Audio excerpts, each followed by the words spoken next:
Welcome to Hunter Highlights. I'm Toby Porcelain and this is Interviews with TP.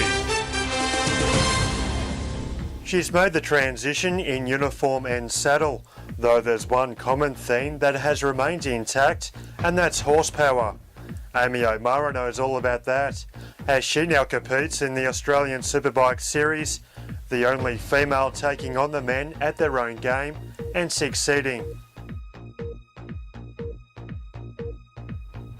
Amy, thanks for joining me on Hunter Highlights.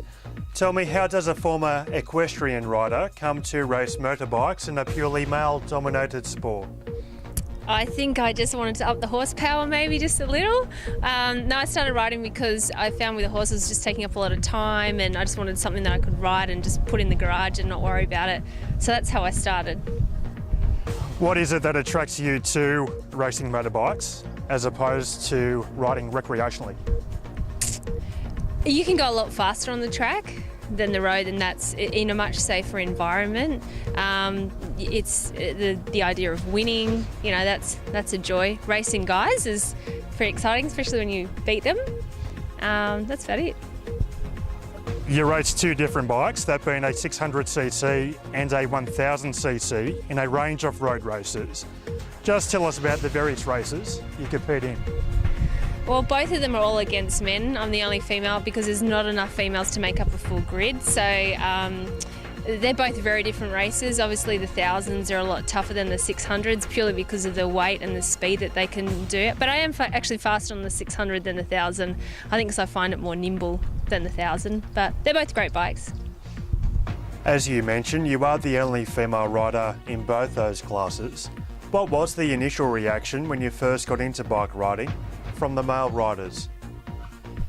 They were actually quite supportive at first. I mean, they still are now, but once you start beating them, they can, I guess, they can be a little bit funny about that sometimes, but most of them are pretty good about it, yeah.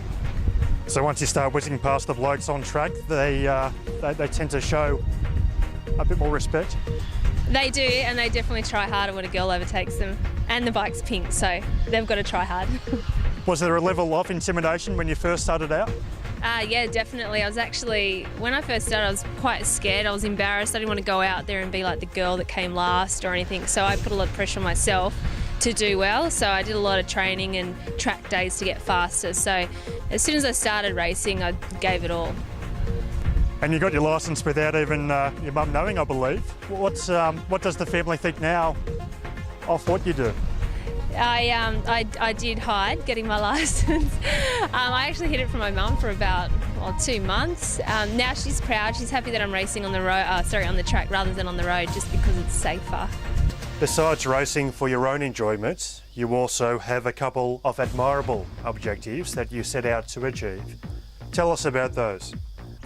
Well, firstly, when I started racing, there was hardly any girls that do it. So what I want to do is just create an environment where girls feel comfortable racing against guys and given the opportunities to go out there and learn to ride a bike fast and, you know, take it to the challenge of the boys. Hopefully get a grid one day full of girls. I don't know how soon that will be.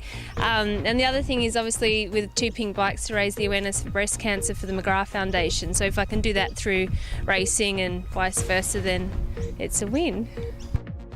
You mentioned about your bikes, they're pink from top to toe. What's the response been like in terms of promoting women in racing and raising awareness and funding for breast cancer? They're two fluoro pink bikes. I've got pink leathers, so you can't miss me. So I get a lot of support, not only from the male competitors and people in the paddock, but also women that come out and watch and little kids. So that's great. Everyone's always, you know, giving me donations, and it's actually a good, you know, avenue to get sponsors as well because I'm doing it for a good cause. So all around, it's been quite good. Raising funding for the Breast Cancer Foundation, the McGrath Foundation, it's not a bad mission statement to have. No, I mean, the thing is the McGrath Foundation's only been running for a couple of years, so and they help, fund the breast care nurses of Australia to help women in breast cancer and focus on the younger women getting breast cancer, which is, you know, everyone's friend or mother or cousin, someone knows someone, so it's a good avenue to promote the McGrath Foundation It's getting bigger. It's growing. Given what you have achieved within your sport, you have become somewhat of a pioneer. Do you consider yourself in that way? I hope that younger women look up to me and think, well, if she can race the guys and have fun and find an avenue of taking their bike off the road and doing that, then they see that. Yeah, definitely. You took up riding at a fairly late age. Does this mean that your riding career will be somewhat extended? I hope so. No one really asks how old I am. I always avoid that question. I was 25 when I first got on a bike, so a lot of people think that I started riding when I was younger and had all this dirt bike experience, and that is definitely not the case. So within 2-3 years I was racing, so anyone can do it. As I mentioned previously, you had a background in horse riding. Just how serious were you about your riding? Yeah, really serious. Every spare minute and cent I had was on horses up until I went overseas, and then when I came back, I think I had done what I'd done in the horses and had reached my goals and wanted something new. Is it fair to say that the joppers and riding boots have been well and truly packed away? They are, but I still use them occasionally. I have friends that have horses, so I still go on horse rides occasionally.